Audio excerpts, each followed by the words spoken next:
Welcome back to 父母不要听, Parents Not Allowed, the podcast that for the first time is not in Chinese but rather in English. This is because we have two very special guests today and they don't all speak Chinese, so to accommodate them, we will be using English, and to accommodate you, the listener, who may not be used to consuming English media, we'll be adding Chinese subtitles to the video versions of this podcast on YouTube and Facebook. So as for the usual team with us today, there's me, 假美国人, who today will be going by Mat Saleh, and we've also got with us Jie Cai, who will be going by Raisin. Hi. And Mo Sui, who will be going by Dakwat. Hello. Right. Okay. And our two special guests today are Ceres and Light. If you guys could take turns introducing yourselves. Hi everyone. I'm Ceres from Malaysia. I'm a trans woman. Yeah. Okay, hi everyone. I'm Light from Malaysia. All right. Light and Ceres are both members of the LGBT community in Malaysia, and to an extent so is Raisin here, who's currently in Taiwan. As you all hopefully know, it's June, and June is Pride Month. So in conjunction with this, we're taking this episode as an opportunity to explore the LGBT community in Malaysia. So first of all, I guess we'd like to ask you two, how do you discover that you're part of the LGBT community? End of my secondary school, when going in uni, I noticed that I somehow start to portray feminine kind of thingy. Like I start to try to keep a long hair, keep some nail, remove some unnecessary hair, something like that. And I found that I enjoy being looked like a girl at that time. So at that time, I still thought that, okay, maybe I was just curious and playing around. So it might not be a serious thing, because at that point, one of my mom's friend, which is somehow an economic pillar of our family, he went to ICU due to some illness. And that time I told myself that, okay, that's all. I can't play anymore. I used the word play because I thought I was just playing around, just doing something special, that's all. It's not something really serious. Actually, that one is during my first year of uni. Because at that point when gone to ICU, I was thinking, okay, I might need to quit college if things get too serious, and I might need to come out and work. So I cut my long hair, which I kept for about a year. I cut it short just to have a normal man kind of look. So the whole thing starts stirring up is after I tried to become normal, right? A few years down the road, I noticed that no, the thing doesn't stop there. It was not a game. It was not just play, but it's something inside really there. Yeah, because after I sort of become normal that time, I choose to become normal that time, I start dating with a girl. It seems like nothing wrong. Everything looks normal. But the thing that alerted me is that throughout my whole dating for 7 years, right, the desire to become a woman is growing stronger and stronger. It will not just fade away due to I'm doing something what normal men are doing, like dating with a girl, dress like a man, behave like a man, looks like a man. But the feeling of I want to be feminine, I want to look like a girl, or I want to be a girl, that kind of thought throughout the 7 years, it's just getting more serious and serious until the point that after I break up with my girlfriend that time due to others reason, not because of this reason. Then I start to decide that maybe I have something like gender identity or that kind of thing. And I started to discover the path and found myself, yeah, I think I'm a trans woman. Something different with me compared to normal man. I'm not in that category. That's not me. Yeah. That is somehow how I start to realize. I see. So, Light, could you share your story with us? So my story starts from when I was in secondary school, right after the primary school, in a boarding school. So it's happened that I don't have any interest into men, and I'm into women, because for me, I'm the kind of person who really had to go and talk with women initially. And the instinct I can say like it's more tendency to more into look into men. That I can say. I mean, I'm attracted to it as a young student in the boarding school. And at that time, maybe because I'm small, and suddenly I will have like what we call abang angkat lah, how to say it. Adopted brother? Yeah, adopted brother. So I have numbers of adopted brothers who actually taking me as their brothers. So yeah, that's the starting point where I noticed that I don't have the other feelings to the girls, and yeah, it's happened like that. So it becomes like a snowball. It grows, it grows and grow and grow and grow. And that time I already think that maybe we have like something in our mind. Either do I'm sure that I'm gay or not already like that. Because initially for a young boy at that time, we don't know yet whether it's normal or not. Is that the real me or not? Or it's just a phenomena or an experience. So when the time goes by, it becomes stronger and stronger then. But yeah, that's how it be. The attraction. And the transformation happens along the way. So you like to try new things.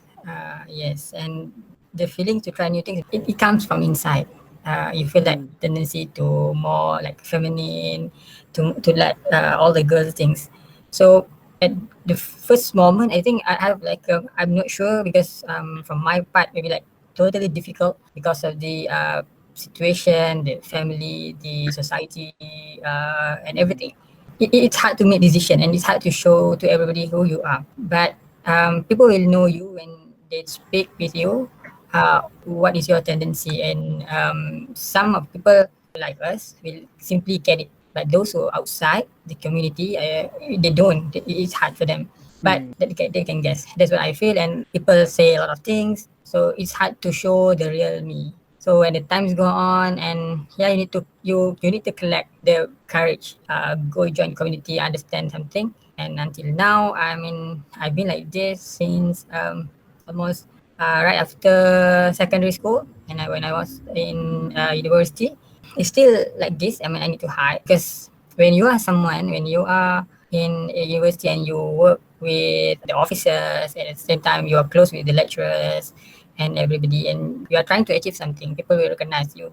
So it's hard when people recognize you because of your achievement, and they don't know who you are in terms of their personalities, and they thought that you are like a normal one. I mean, in the custom way. So yeah, we need to hide, and a few times also I get caught. A few times I get caught, and the news spread out, and yeah, it made me feel bad. But I learned something. I need to be brave. I need to be strong because at the end of the day, they are not the one who bring me up. So yeah, it's not that easy for me to show myself outside. And times go on when the internet boom, everything is there. So it's the time to learn more and to express myself. Even though sometimes I need to play my role really carefully because the stigma is still there. People will say something and the netizen is very harsh. And it will jeopardize my, I can say like reputation or something else in our country. But compared to others, I have a lot of friends international as well. So they are more accepting and supportive. And this is how I express myself outside our country. So, like, Malaysia is still a relatively traditional, is the nice way to put it, country, right? So, did you find it hard initially to, like, find out information about yourself, about being a gay man in Malaysia? So, because I stay in the capital. So, initially, your curiosity is very high. When I was in university, I went to some of the websites they mentioned about. I still remember the Utopia, if you remember. It's a part of it. I go browse it and find the community and go to place where our community sit down together and talk about it. But that time, mostly in my race is not that much exposed. Still have, they're not willing to show themselves out and to talk about it. So most of the information is coming from outside, where I can get some of it, like some places they have a pamphlet about it. So I keep it I learned from that. I see. So I suppose that Light and Ceres, both as members of the LGBT community, will have like an impetus from within them to like learn about this community. But what about people that aren't part of it? Like Dakwat, you're a straight girl, right? Would you say that you're interested or that you know about or that you try to educate yourself about the LGBT community? Well, for one, I read a lot, so that's probably a very good way to start, because once you start consuming media of all kind, not just ones that are limited to your race or your language. For example, you could read books in Chinese and English, and once you get exposed to a lot of content, I guess this kind of information is more easier to come across. Well, the most popular novels are mostly from England and US presses, and they are more open towards the LGBTQ community. So sometimes they'll put in characters who are probably bisexual or like queer characters. So that's a very good way to start for people who are straight like me to understand about the community more, because it's often the case where your country doesn't really accept it and you would need to find information from somewhere else. So like Light said, he found his information on the internet. So it's just a very good way to start for straight people to try to understand this community and not just like go on with what the society thinks of them. We should have an idea of our own about how they really are and get exposed to more content. But actually, by touching on this point, I actually would like to ask Ceres like, how do you think like the trans community is like represented in the media? Because like what Dakwat said was just like media, books, movies, and all those kind. Because like from what I know, like the trans community is not that much represented in this kind of media. Like how do you think like, because like feeling that you're actually a trans woman, was it hard for you? Was it like, could you find anything like, at least like what Light say he could find some info, can find some community? How about a trans? Yeah, someone did ask me this question and I find it interesting is that like gay, right? We have a gay community, we have a les community, but somehow for trans, right? I don't know, maybe I didn't go and discover, we don't really have much community. Maybe we have some like Justice for Sister in Malaysia who fight the rights for the trans woman, or we have some organization which are fighting some rights, but a committee for information exchange, I didn't get touch with it much. For me, myself, I get information from the internet and from some of the LGBT community in Malaysia to know more about what trans like, how trans be, and get some information about where to check with doctors if I need. About being a trans woman in Malaysia, right? I can say everyone different. Initially, we often heard many news about there are many trans being bullied until death, this kind of sad news, and we know that there are many sad stories around. But yeah, that is our country, including I think recently got a very famous entrepreneur which is being hunted by police and the religion side due to she is a trans. But I also noticed that part of the trans world, right, they try to keep it low profile. They are living among us, and you probably won't notice them and didn't get much discrimination. Like me, I can say I'm one of the lucky ones, is that I didn't actually face any discrimination face to face with me until now. So I'm kind of lucky one is that the people around me somehow is quite accepting. Even some of them is a bit conservative, but they didn't attack me because I know where they come from. I know they are conservative, so I try to keep a balance and not that high profile in front of them. So yeah, they are still a group of trans which is kept low profile and living their life as a woman, and people do understood them. So we've heard a lot about the LGBT experience in Malaysia, but the main issue with that is that the media surrounding that in Malaysia either doesn't exist or doesn't really portray the community in a very positive light. And like with what Dakwat said, you find a lot of media from Western countries like the UK, the US, Western Europe. They portray in a more positive, more accepting light. So I have a question Raisin, you're in Taiwan right now and you're a gay man, right? So what do you feel about the difference in like just the general vibe towards the LGBT community in Taiwan versus here in Malaysia? Okay lah, from my side lah, because like my coming out story was like during my high school ma, so like I was in Form 4 and when I came out as a gay man.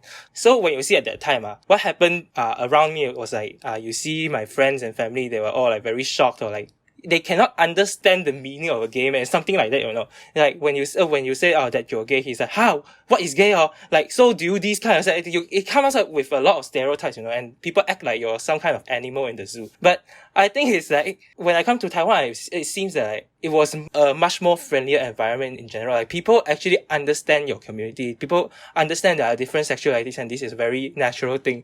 So of course, there are also people in Taiwan that does not really tolerate much of the LGBT community, but they know they're there and they don't act as you are a monster or something lah. So for example, when I came here, it didn't take much effort for me coming out to my Taiwanese friends like, oh, actually I'm gay, I like boys.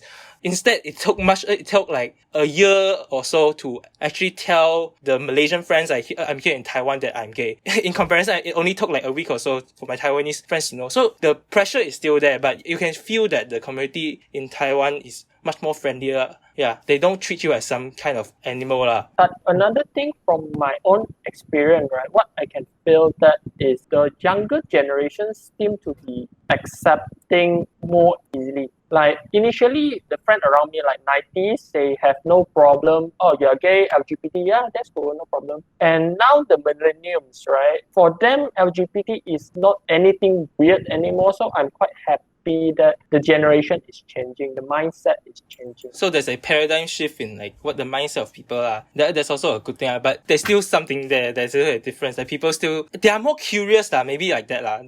They are curious like how does the community do some stuff. Like there are a lot of stereotypes. I'm sure like everyone like maybe Light and Ceres also have met these things before. Yeah. Instead of attack, they are more curious. They want to understand more, especially for trans, because you can't find trans easily in Malaysia. Yeah. Oh, by the way, I just like talking about that. I actually want to ask like, cause you said that you have a feminine part of yourself, like, do you consider yourself like gender fluid, or actually if there's a choice, do you want to be a trans woman or something? That's, quite a tough questions, because to decide that, a lot of things I need to take into consideration. Just now, Ceres had mentioned about younger generations. Nowadays quite open, but it depends on where they are and how they're being brought up. What I can say currently, in my situation, in my shoe, maybe different, because even though they are quite open, but the stigmatization and also they don't dare to say that they are okay about it, because the main big community says not okay. Yeah, that's why that can be a challenge. For the older generation who has like a firm understanding about this LGBT that's forbidden in country, and also religious and in the races, for them this is something wrong, so they hold it very tight. So some of the younger people who are really, they can accept it because of the social media. It's now open, and they can easily understand what is, the basic of LGBTs. But for them to show support, even though I know a lot of people who are actually supporting it in secret, but they can't show it obviously and openly. So that will be like a hard decision for me to pick which one I want to be. So it's very tough and hard for me to go deep into myself, either I'm going to do this or not. What can I say? Yeah, I do take hormone. I do take all the things where I have that kind of tendency to go more into feminine. At some moment where I can see a lot of changes happen and people kind of noticing it, then I stop. And it's happened a few times, not one time. It happened 2 years ago.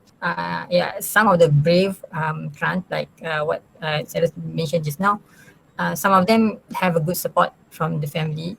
Some of them already known like that since young. So the family can accept it, and they really, close their eyes, close their ears, what the community talk about them, and they accept it very well. But for those who know it in the middle of their life, in the process, and they just know it, they are like this. So it's very difficult for them to express, and it's stuck. I don't know where to go and how to keep forward. And for me, I need to play like a it's hard to say that in certain way in our country I was recognized like this, and when I'm working outside, people will know me like this in certain way. So in globally, people will know me. Okay, here I am. I'm LGBT people, but in our country, it's not that easy for me to expose.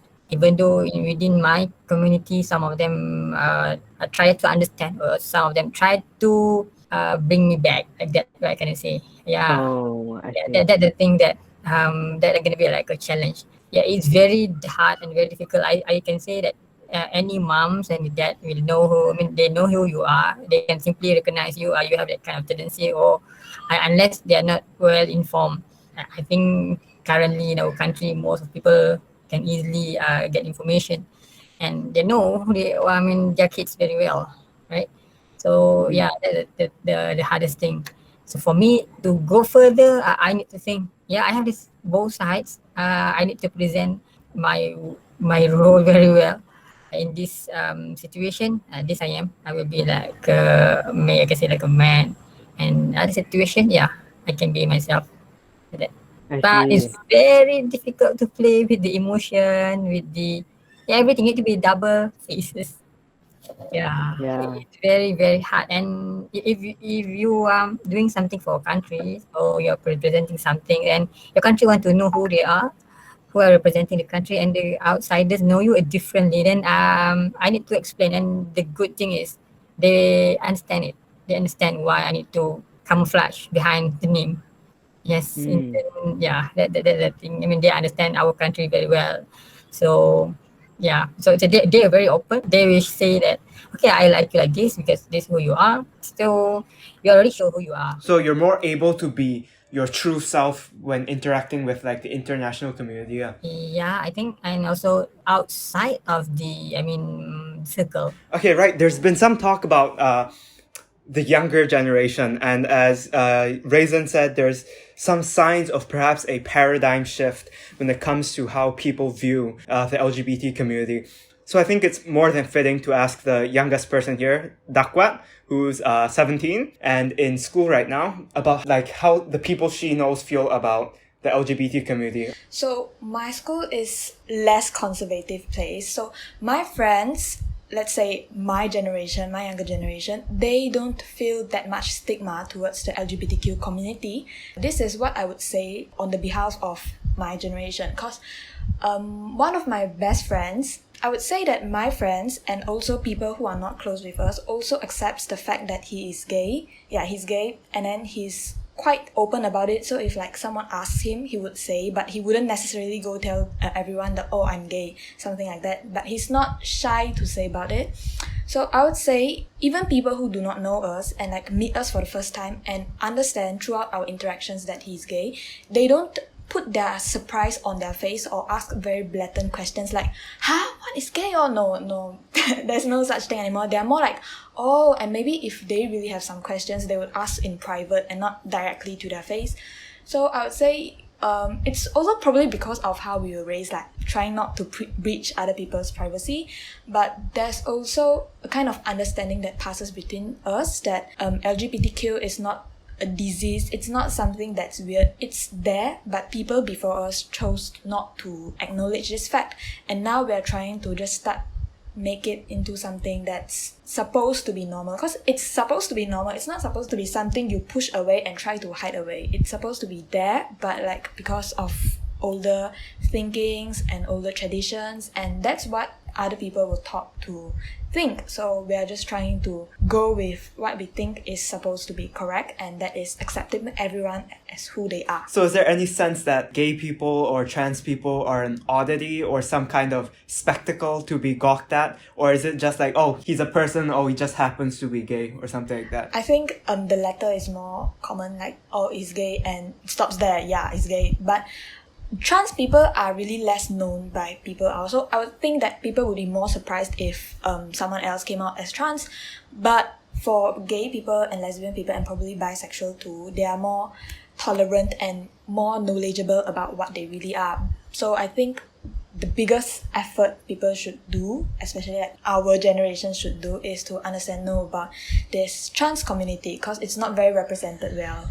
So we have some more insight into how the younger generation feels about this issue. So like hearing all that, Ceres and Light, how do you feel about the future of the LGBT community in Malaysia? If we are talking about the younger generation, the kind of acceptance is going wider. Actually, by right, it should be brighter, slightly brighter. I mean, in a society point of view. But due to the culture of Malaysia, which Islamic is still a main thing in our country, so I don't think it's that bright.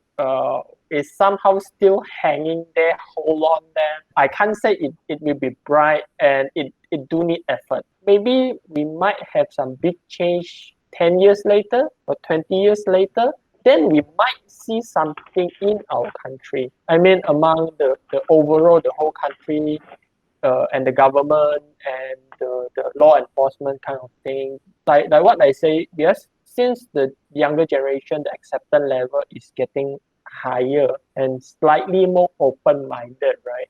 So, I mean, what I can foresee is, let's say 20 years later down the road, the older generation fade away and replaced by a younger generation. So the whole atmosphere in the society will be slightly brighter. I do have like a same view, but it's not 20 years later. It will be more than that, I think.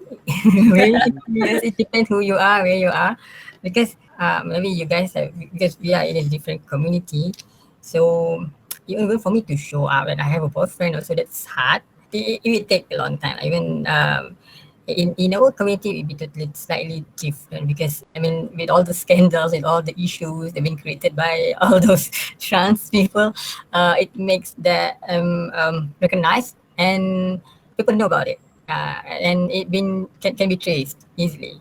And trans have a big community actually. They have a group in my community. So yeah, but for those who are gay and bi, it's totally a different scenario. You can't easily go out and say I'm gay. No, this is totally forbidden. I mean, if you simply go out and come out that I am gay, and you will be like ostracized, punished, and yeah, I believe everybody will go and come to you, say I need to repentance, and bring you to all the rehabilitation center to brainwash you. And they always thought that all these things coming from the West, and it's kind of part of the agenda. So yeah, even though there's a challenge because when this feeling come from your heart, and people associate it with something that kind of agenda from the West, because it's a bit like a political issue that associate with it. So people in this community, I think in the governments or in the society, will take this issue as a way to win election as well. Yeah, so it's very hard. It depends how we want the future look like. Either I can say it will be bright, but it will go slowly. And it depends how strong the pull and push factor. And with I'm afraid with all the rules and regulations that will be created in the future, but when they strengthen some of things, that will make the future it will stop. I think that what can I say, if they start with the kind of rules, even though they are not yet 100% implemented and people take it slightly not serious. But if something big happen, then they will. So yeah, within this community, I think because people will look at it with a religious view, a political view, and not as a human being. So it will be different. Maybe Malaysia's LGBT community will be different. It will maybe, and when we have the government who really cares about it, not punishing it. Yeah, I understand. All right. And then Raisin, are your views on the future similar? Mostly lah, because like just like what like just said, it's still a big tug of war, like people need to stop viewing like the LGBT issues like gender identity issues as some kind of like smoke bomb for like political or religious agenda. It's like, it's really, we are just human and love is love. Like that's what it is in the end of the day, right? It's a very personal thing to like ask who you really are, like who do you address yourself as, like who do you like it's a very personal thing. So like now what currently is in the country like is still a tug of war between like the right wings constantly like alienizing this community. Like, and one part, we're still making some progress, baby steps lah. But I think it's in the right direction and we just need a little bit more push lah. So yeah, I think the future, in the end, it will still be bright, but we're making progress and making baby steps, and I have confidence in it, but it takes a lot of time and a lot of effort and a lot of confidence from everyone involved lah. So with you being in Taiwan right now, which by any metric is a more like LGBT inclusive community, have you ever felt like maybe I should stay here instead of going back to Malaysia? Have you ever like had that kind of feeling before? For me now, it's currently is like there's no big of a difference because like I can't get married here, neither can I get married in Malaysia. So for me, currently there's not much of a big difference lah, but I would really like to settle down because I'm a very homey kind of person. I like the sense of a peaceful family, a very good relationship. So like, I would really like to settle down at somewhere more inclusive lah. But Malaysia is still home, so it has a different kind of vibe. So if I can settle down in Malaysia one day, of course that would be the best thing lah. But currently, that doesn't seem to be the case. So for me, maybe not right now, but who knows? The future is still anyone's to carve, right? Right, this has been a very interesting talk. I think we've learned a lot. So, like, as a final note before I wrap up this episode, I'd like to ask Light and Ceres how people at large, like straight people, cisgender people, how they should go about like learning about or treating the LGBT community. For me, it's simple. Just treat us as a normal human being. That's all. We are not anything special. Nothing special about us. It's just coincidentally, our appearance is a bit different, or our love interest is different from the majority. But overall, we still are human. So how you treat your friends, how you treat others humans, it was basically the same. This is also one of the reasons that I purposely become a little bit high profile in my life. I can't say really high profile, but like in my Facebook, even I get hormone replacement therapy. I do share it out because in my community, I mean Chinese community, right? I can do that. I still able to do that in Malaysia. I don't have much religious issue. So I just want to let people know, yeah, I'm trans. So what? You check my Facebook, you just see it's just a normal life of daily person. Nothing different. So we are also human. We are just a normal human. What you do, what we do. Yeah, this is the advice that I would like to give all other person, that just don't treat us like alien. Yeah, we are just a normal human being trying to live our daily life. That's all. Yeah, I think that is a good point from Ceres. About accepting diversities as humanity, right? I mean, we can accept diversity in a lot of things, in political views, in knowledge. So I think we should be more open and treat us like a human. And if you guys find out people like us, and don't treat them like they are a criminal. So yeah, you need to understand and empathize. I don't know how to say, but it will be hard. You need to know the root. Maybe some of them really, I can say, because that one is my experience. They are very, and they hold their straightness very, very hard. And those who are not with them is considered something really wrong. So everything is wrong if not with them. So in this community, it is how it is. So yeah, treat us like a human and help us. In terms of achievement, that's an important thing. At the end of the day, everybody want to contribute to the community. Nobody want to destroy. Nobody want to make everything bad. So we want to live happily at the end of the day.